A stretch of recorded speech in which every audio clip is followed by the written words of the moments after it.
Buen día. A despertar. Ay, no, Aquí está el desayuno. No me digas que ese es otro sueño, por favor.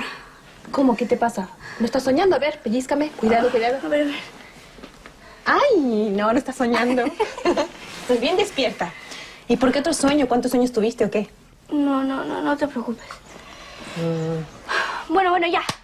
Me tengo que levantar. Uy. A ver, toma, porque no quiero llegar tarde el primer día de clase. Bueno, por eso vine a despertarte. Mamá, pero ¿Qué? es que ya no tienes que venir a despertarme. Ah, no. ¿Y entonces cómo te vas a levantar? Ah, bueno, ajá. Pero siempre lo apagas y te quedas dormida otra vez. Bueno, ok, ya. No digo nada. Ay, Luna, qué exagerada. Ya, es el último. Nada más. Good morning, buen día por la mañana. ¿Qué es todo este escándalo, señoritas Valente? Bueno, que a tu hija se le ocurrió un método infalible para no quedarse dormida. Pero, a ver, ¿cómo? ¿Despertando a toda la casa? Casi. Bueno, no exageres. El chiste es que ya me desperté, ¿no? Sí. Bueno, vamos a hacer una cosa. Si tu método funciona, lo patentamos.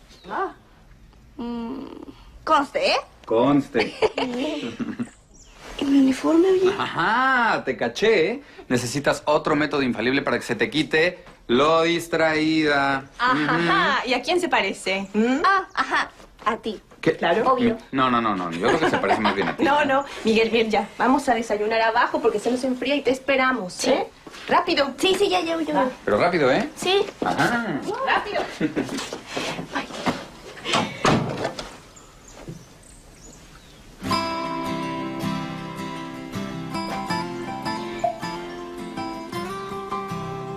Hola, Mateo. ¿Cómo estás? Oye, no he sabido nada de ti. ¿Por qué no has contestado ninguno de mis mensajes?